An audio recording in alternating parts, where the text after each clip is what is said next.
Ce n'est plus une rumeur. Ce n'est plus un simple scandale de célébrité. Ce que vous allez entendre dépasse tout ce que le public croyait savoir sur le pouvoir, la musique et le contrôle. Un coffre-fort caché, des preuves classées, une confession filmée. Et au centre de tout cela, une figure adulée, aujourd'hui démasquée. Bienvenue dans l'envers du décor, là où le silence est acheté, la vérité enterrée et les âmes piégées à jamais. Ce n'est pas une histoire de star, c'est l'histoire d'un empire fondé sur la peur et d'une vérité qu'on ne pourra plus jamais faire taire.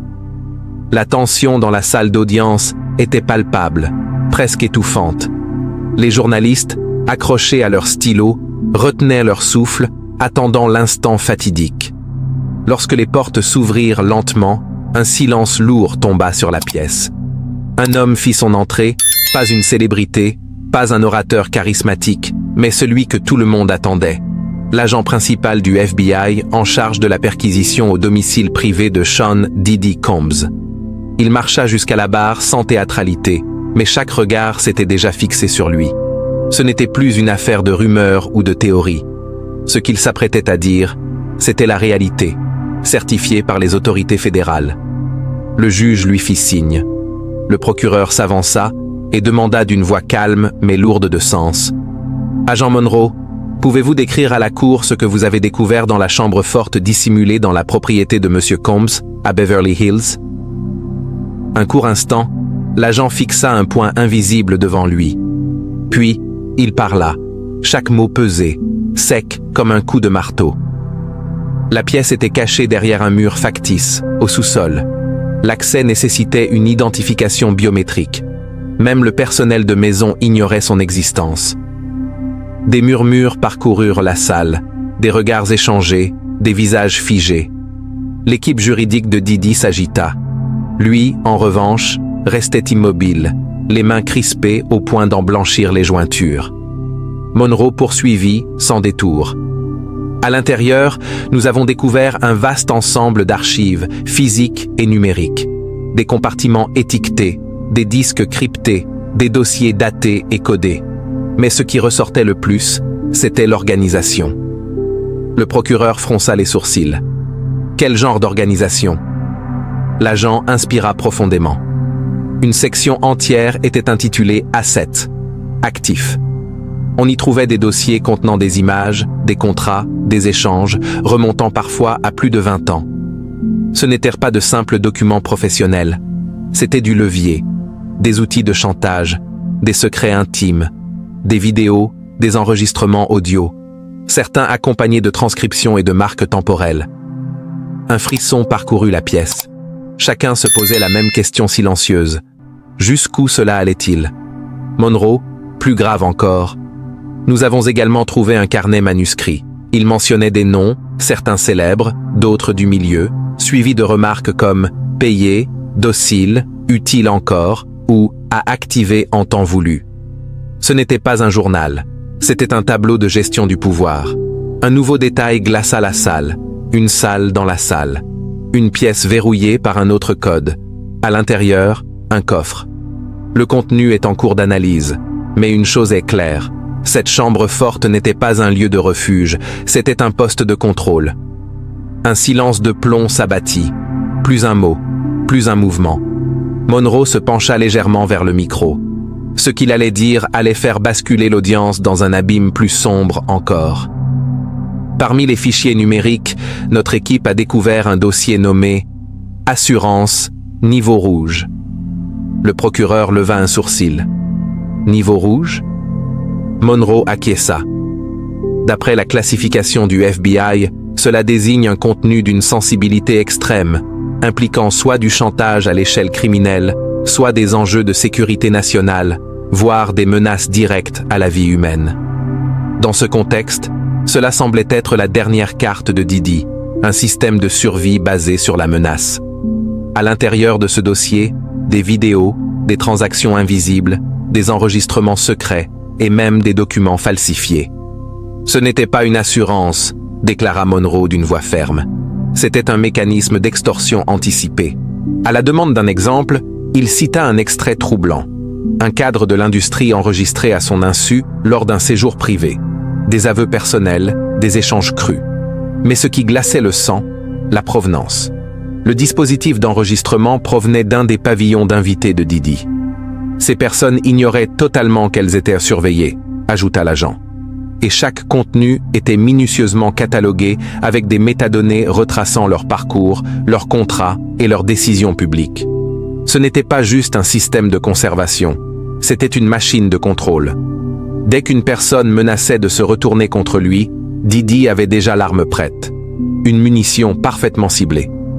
À la table des accusés, il demeurait figé, les yeux fixés droit devant. Mais son visage commençait lentement à se fissurer sous la pression. Son avocat principal grattait frénétiquement sa page de notes, visiblement pris au dépourvu par la précision, la structure et surtout la certitude fédérale de tout ce qui était révélé. Mais l'agent Monroe n'en avait pas terminé. Il poursuivit. Nous avons également trouvé des objets physiques dans la chambre forte. Des liasses de billets, sans marque, des actifs de très haute valeur comme des obligations aux porteurs.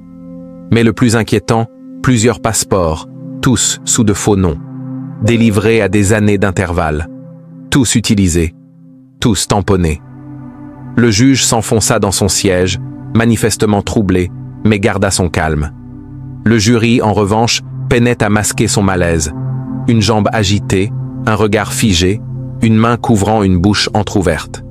Puis vint une nouvelle révélation. Nous avons trouvé une liste, déclara Monroe en sortant une feuille imprimée de son dossier. Il la présenta à la cour. Un registre, des noms, des célébrités, des politiciens, des figures des médias. À côté de chaque nom, des catégories. Possédé, redevable, à surveiller, cible. Certains noms étaient datés. D'autres comportaient des annotations que même les analystes du bureau tentaient encore de décrypter. Le procureur, bouche bée, finit par demander « Agent Monroe, affirmez-vous devant cette cour que l'accusé tenait un inventaire actualisé des personnes sous son influence ?» Oui. La réponse fut nette. Et il appelait ça son index du coffre. Un frisson parcourut la salle d'audience. Des murmures s'élevèrent. Le juge frappa sèchement de son maillet pour rappeler l'ordre. Mais le mal était fait. Le secret venait d'éclater au grand jour. Ce n'était pas simplement un coffre plein de secrets, conclut Monroe. C'était une plateforme organisée. Des années d'intimidation, de manipulation stratégique et d'influence rassemblées, étiquetées, classées. Puis, d'une voix plus grave, c'est l'archive de coercition la plus sophistiquée que j'ai vue en 24 ans au bureau. Et à nouveau, le silence. Un silence si dense qu'il semblait étouffer l'air lui-même. Le monde venait de découvrir l'envers du décor, l'autre visage de la célébrité. Et ces squelettes, jusqu'alors cachés, dansaient désormais en pleine lumière. L'atmosphère était devenue plus lourde, non pas à cause du chaos, mais à cause d'un silence pesant, écrasant.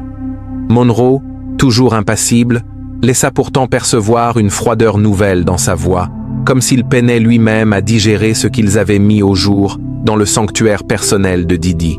Il reprit. Parlons des enregistrements. Ils étaient des centaines. Le procureur haussa un sourcil. Des centaines? Oui.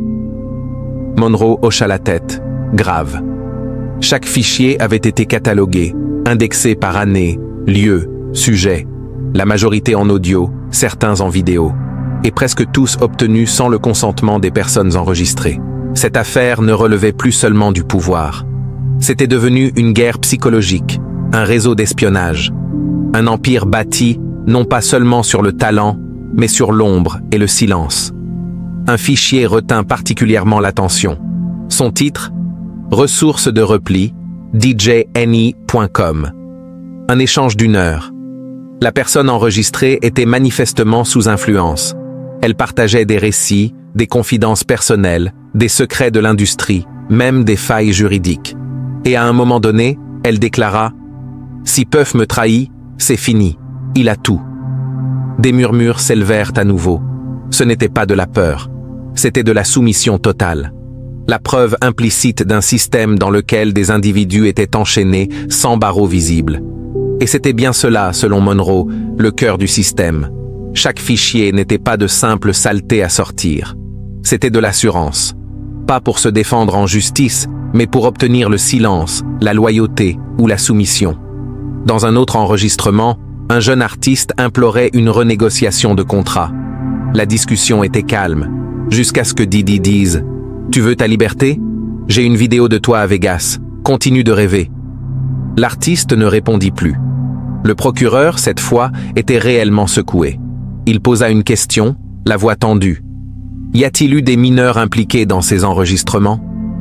Monroe prit une brève pause, puis répondit, avec précaution. L'enquête est toujours en cours. Il reste encore des fichiers que les enquêteurs n'ont pas pu déchiffrer. Pourtant, ce que l'on a déjà découvert suffit à dresser un tableau terrifiant. Un système de manipulation bien rodé, fondé sur la contrainte psychologique à long terme. Des contrats réécrits sous la menace, des collaborations forcées, des carrières brisées par une simple rumeur. Au fond de la salle, une journaliste essuyait discrètement ses larmes. Un juré, lui, devenait livide.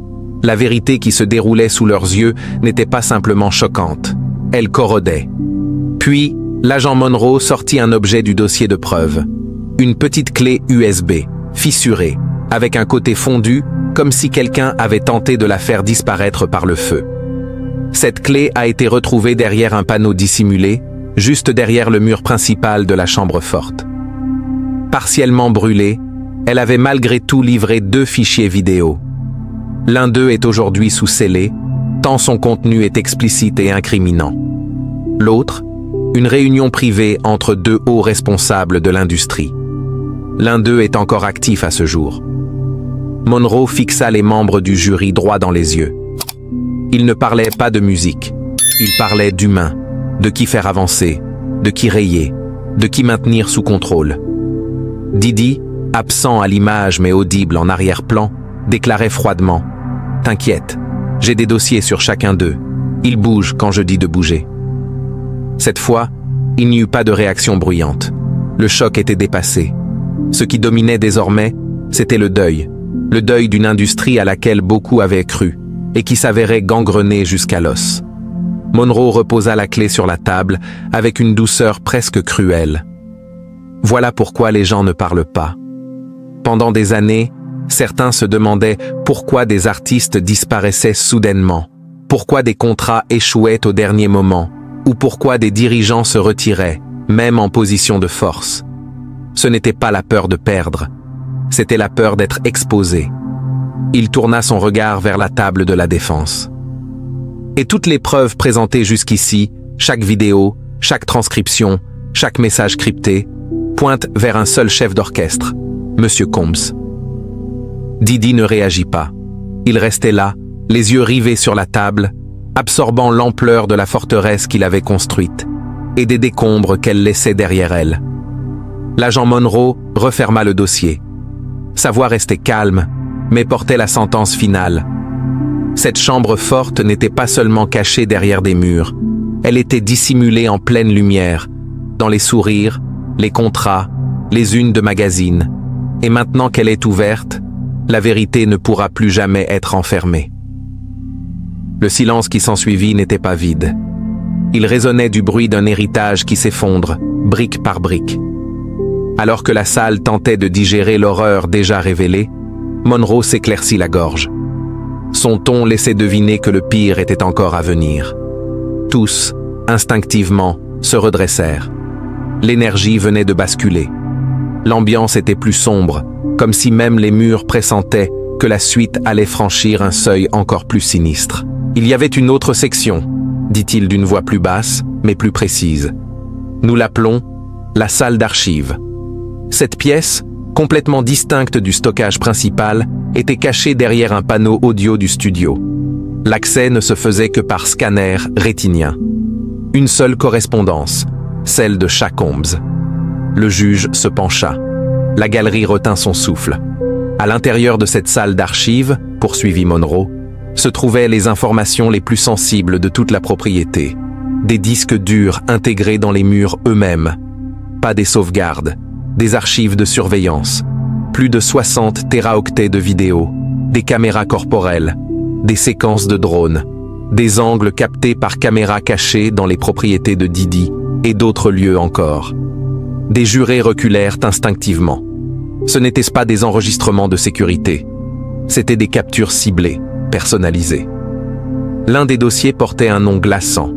Invité, risque niveau A. À l'intérieur, des vidéos brutes, non montées, montrant des personnalités connues dans des pièces privées, sans savoir qu'elles étaient filmées. Dans le public, des visages se détournaient. Certains se couvraient les yeux.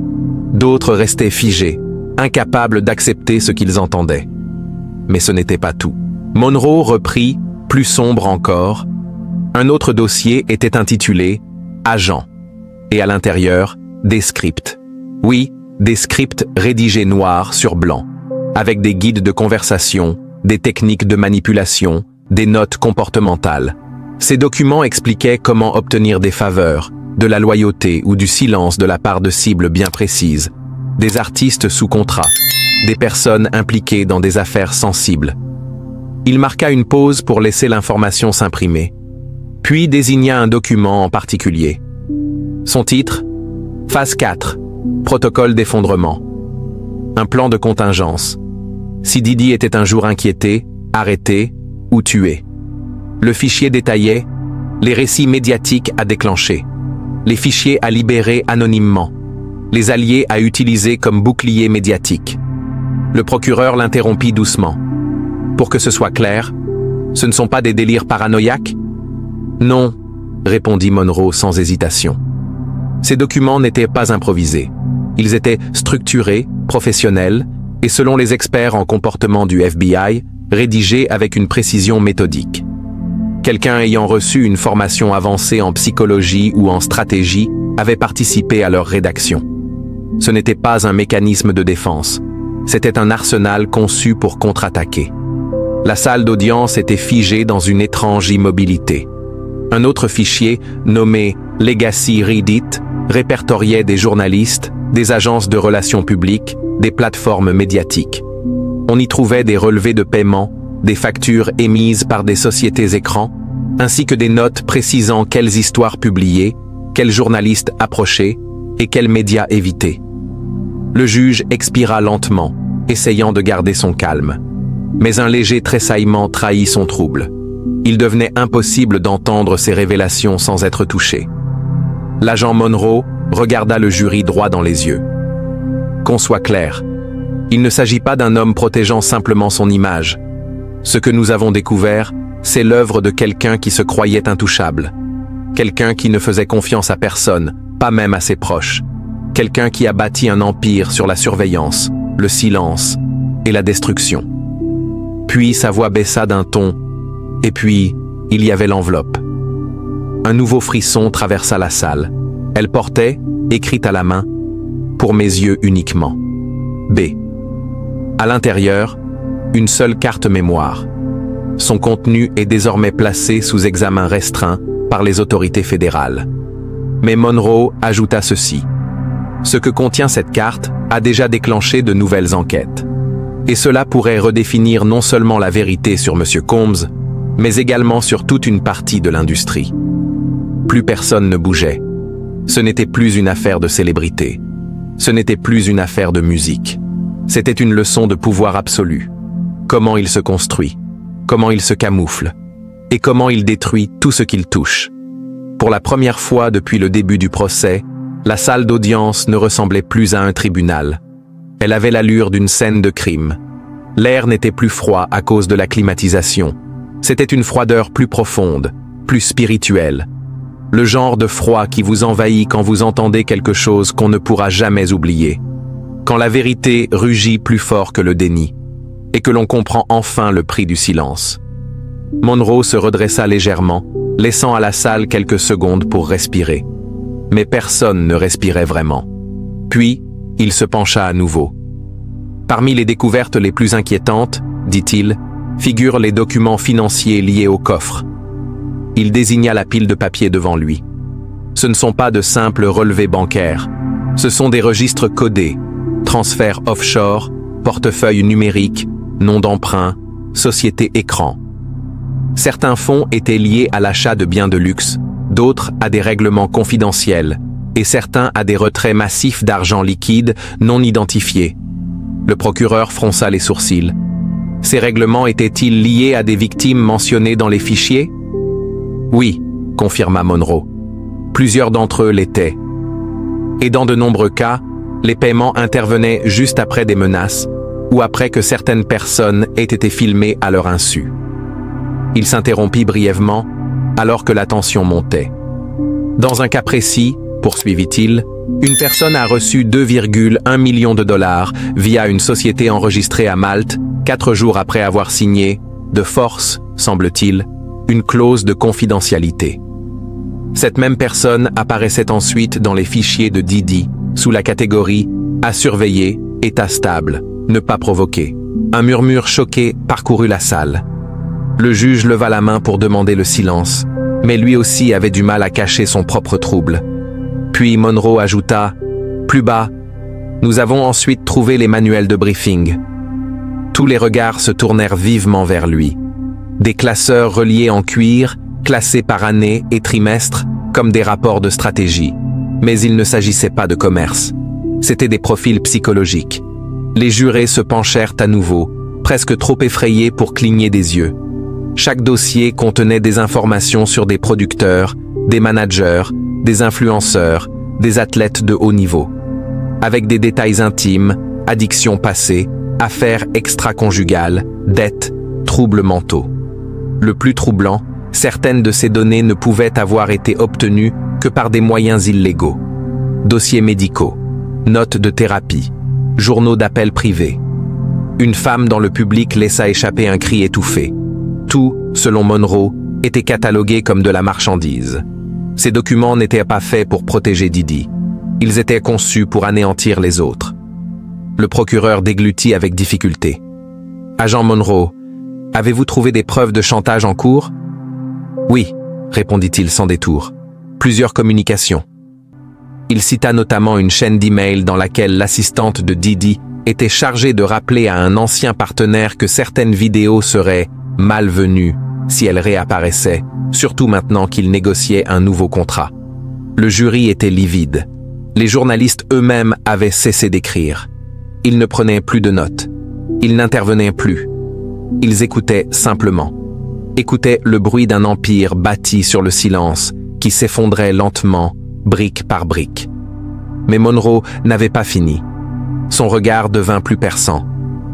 Nous avons découvert autre chose dans le coffre.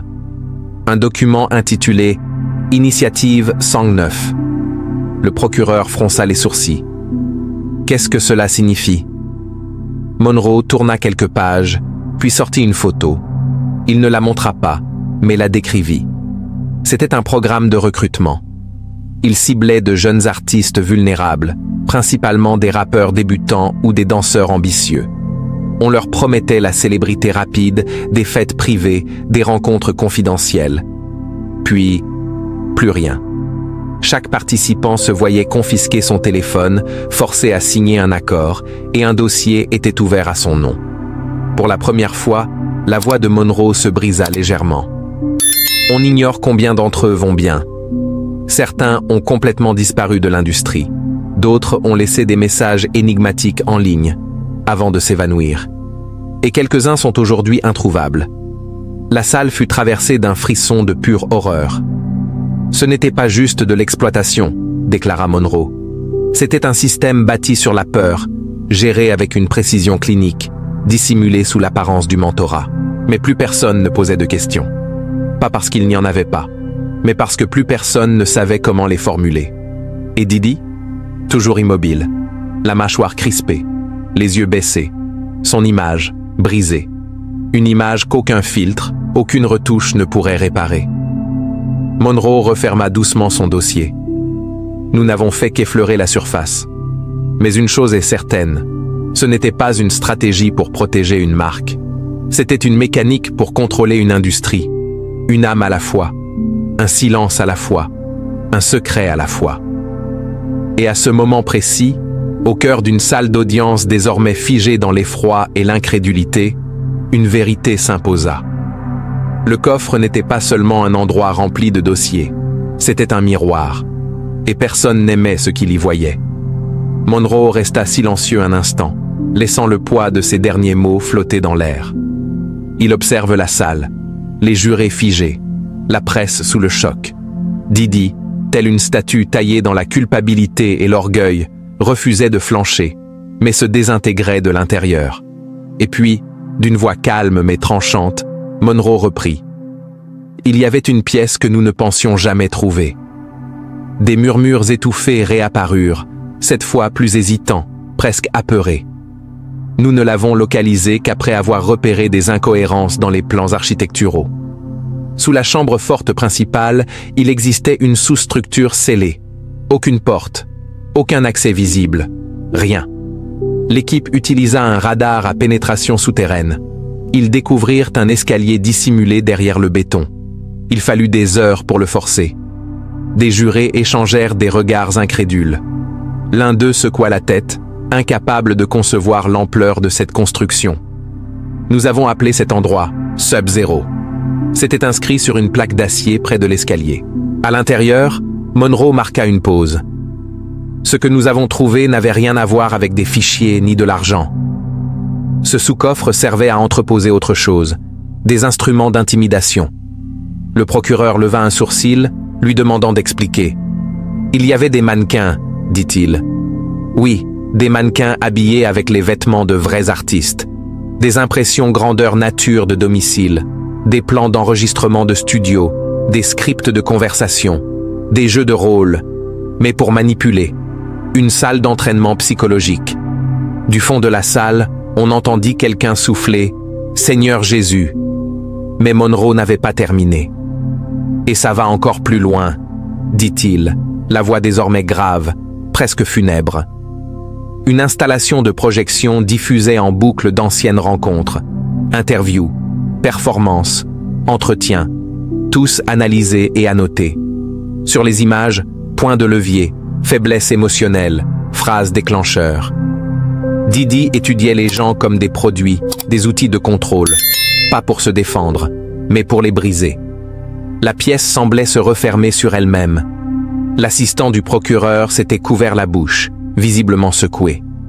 Et sur le mur du fond, ajouta Monroe, il y avait des photos, noirs et blancs, certaines visages griffonnés, d'autres encerclés, des dizaines.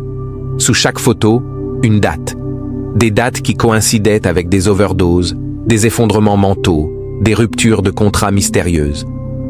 Le juge se pencha, pas pour intervenir, parce qu'il ne pouvait tout simplement plus détourner le regard. On ne sait pas encore ce que signifient toutes les dates, admit l'agent Monroe. Mais dans plusieurs cas, il y a une corrélation directe. Une personne remet publiquement Didi en question, et quelques jours plus tard, un drame personnel ou professionnel survient. Il regarda droit dans les yeux des jurés. Ce n'était pas une coïncidence. Il tourna une page de son témoignage. Il restait un dernier objet dans cette pièce. Un carnet, écrit à la main, à l'encre rouge. Des dizaines d'entrées, des délires, de la paranoïa, des plans. Mais une phrase revenait sans cesse. Il la lut à voix haute. « Si je contrôle ce qu'ils craignent, je contrôle qui ils sont. » La pièce frémit. Cette phrase était répétée 63 fois. Comme un mantra, comme un plan, comme une confession. À ce moment précis, l'image de Didi, le titan de la pop culture, l'homme d'affaires intouchable, s'effondra dans l'esprit collectif de la salle d'audience. Elle n'était plus fissurée. Elle était en ruine. Et lui, toujours muet. Aucune dénégation, aucun regard. Juste le silence d'un homme qui sait. Monroe referma lentement son classeur. Nous déchiffrons encore ce que nous avons trouvé. Mais ce n'est plus un simple dossier d'accusation. C'est l'histoire d'un homme qui a programmé le silence, organisé la soumission et utilisé son influence comme une arme. Pendant des années, peut-être des décennies. Une larme coula sur la joue d'un juré. J'ai vu des coffres dans ma carrière, conclut Monroe, mais jamais un destiné à enterrer la vérité aussi profondément. Et pourtant, ils avaient creusé. Et ce qu'ils avaient découvert ne pouvait plus être oublié. Ni pour Didi, ni pour cette salle d'audience, ni pour un monde qu'il avait longtemps considéré comme intouchable. Le silence dans la salle n'était plus une absence de son. C'était une présence, un fantôme assis sur chaque épaule. Tous les regards restaient figés sur Monroe. Mais on sentait que chaque mot pesait un peu plus lourd. Puis, comme si la température avait chuté, Monroe reprit, plus calmement. Le tournant de cette enquête, nous l'avons atteint quand nous avons déverrouillé le dernier dossier chiffré du coffre principal.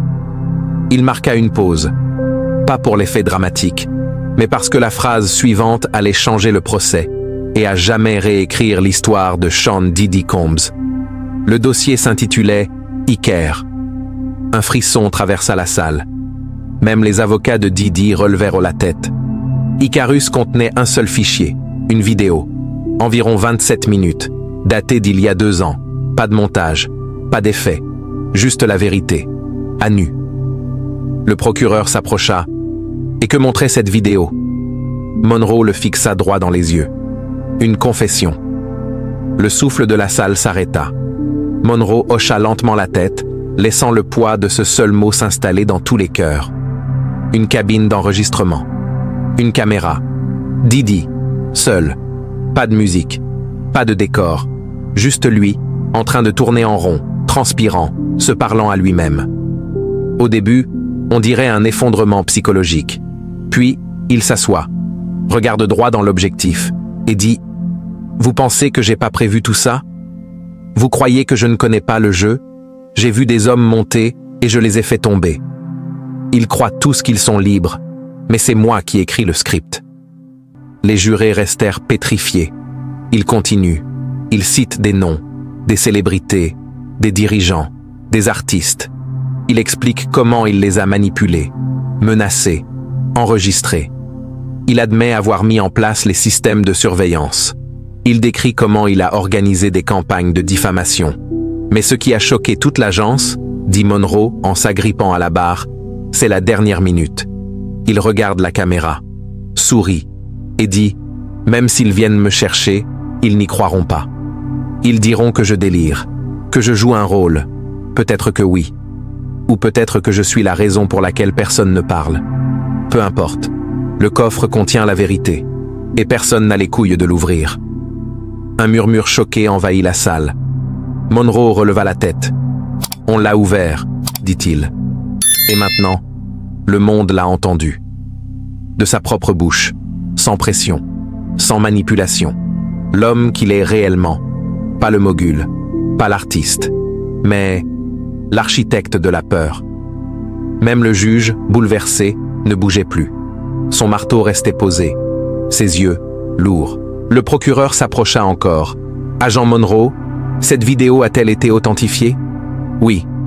L'équipe de cybersécurité a vérifié son origine, sa date et sa nature non modifiée. C'est réel. Et c'est accablant. » Diddy, toujours silencieux, n'avait pas bougé. Mais ses épaules crispées parlaient pour lui. Son empire reposait sur le contrôle total de l'histoire. Mais ce n'était plus un simple titre accrocheur. C'était une confession, enveloppée d'arrogance. Un coffre-fort rempli non seulement de secrets, mais aussi d'un ego démesuré. La voix de Monroe s'adoucit, comme s'il s'adressait directement aux âmes présentes. Ce n'était pas seulement des preuves. C'était une prophétie. Diddy croyait que personne ne la trouverait, que personne n'oserait s'en servir. Mais nous y sommes. Et désormais, ces mots ne sont plus cachés. Sa vérité appartient à tous. La salle d'audience ne s'est pas emballée. Elle n'en avait pas besoin. Le silence qui suivit cette confession privée fut plus assourdissant que n'importe quel cri. Le tournant était arrivé. Et rien, absolument rien, ne serait jamais pareil. La salle n'était plus un lieu de jugement. Elle ressemblait désormais à un tombeau. Le tombeau d'un héritage. Sean Diddy Combs, jadis symbole de pouvoir, de succès, de célébrité intouchable, était désormais réduit à l'ombre de sa propre confession. Ce qui avait commencé comme des murmures, des accusations étouffées par des équipes de relations publiques, cachées derrière des disques d'or et des projecteurs aveuglants, avait été enfin prononcé à voix haute, sous serment, sous la loi, sous le regard du monde entier. L'agent Monroe quitta les témoins. Son témoignage s'achevait, mais son poids flottait dans l'air, dense comme de la fumée. Impossible à ignorer, impossible à respirer. Le juge ordonna une courte pause, mais personne ne bougea. Ni les jurés, ni la presse, ni le public. On aurait dit que le temps s'était arrêté, laissant place à une vérité trop longtemps emprisonnée. Didi restait immobile, le regard perdu dans un vide qui avait autrefois été son royaume. Le coffre-fort n'était plus caché. Il avait été forcé, ouvert pièce par pièce, fichier par fichier, jusqu'à ce que l'image de l'homme soit réduite à ses os et à ses motivations. Il avait bâti un empire, non seulement avec du talent, mais avec la peur. Pas seulement avec une vision, mais avec le silence. Et ce silence, désormais, se retournait contre lui. Dans la galerie, les victimes observaient. Certaines pleuraient, d'autres ne pouvaient y croire. Certaines respiraient librement pour la première fois depuis des années. Elles n'étaient plus des notes de bas de page. Elles étaient devenues des témoins de la chute. Quand la séance reprit, la procureure principale se leva lentement. Sa voix était calme, mais lourde de gravité. « Votre honneur, dit-elle. Nous n'avons plus de questions. Les preuves ont parlé. Le coffre-fort a parlé. Monsieur Combs a parlé pour lui-même. » Et c'était vrai. Avec ses propres mots, sur ses propres enregistrements, dans sa propre écriture. Personne n'avait altéré sa vérité. Il l'avait dénudée dans cette pièce cachée, sans jamais penser que quelqu'un aurait le courage de la révéler. L'équipe de la défense refusa de présenter une contre-argumentation. Leur visage disait tout. Les dégâts étaient irréparables. Il n'y avait plus de spin, plus de doute à semer, plus de témoins pour effacer ce que le monde venait d'apprendre. Alors vint le moment de la conclusion. Le juge regarda la salle, sa voix ferme mais lourde. Cette cour a reçu des preuves accablantes, recueillies légalement et validées sans contestation possible. L'ampleur et l'intention de ce qui a été révélé dépassent largement cette salle, bien au-delà d'un seul individu. Puis il tourna son regard vers Didi. « Monsieur Combs, vous êtes ici, non pas à cause de votre célébrité, mais à cause de vos actes. Et aucun pouvoir, statut ou fortune ne peut protéger quelqu'un de la responsabilité lorsque ce pouvoir est bâti sur la destruction d'autrui. » Un frisson parcourut la galerie. Pas de triomphe, pas de fête, mais quelque chose de plus profond, plus sacré. La justice. Dehors, les médias se pressaient. À l'intérieur, seul le marteau final résonna. Il ne claqua pas. Il frappa avec précision, comme une note finale à des années de questions sans réponse, une symphonie de silence enfin achevée. Et tandis que Didi était escorté hors de la salle, l'homme qui autrefois foulait les tapis rouges avec assurance et sourire, quittait la pièce, non pas en tant que mogul, mais en tant qu'homme démasqué. Le coffre-fort était ouvert. Et désormais, la vérité l'était aussi. Ce que nous avons vu aujourd'hui n'est pas juste la chute d'une légende, mais la révélation d'un système. Derrière les paillettes, les récompenses et les hits planétaires se cachait un empire d'ombre, bâti non sur le talent, mais sur la peur. Le coffre-fort a été ouvert, et avec lui, une vérité que personne n'osait affronter. Désormais, ce n'est plus un secret. C'est une plaie à ciel ouvert dans l'industrie. Et pendant que certains détournent encore le regard, une chose est sûre, la musique ne sonnera plus jamais de la même façon. La légende s'est effondrée, mais la vérité, elle, vient à peine de commencer à faire du bruit.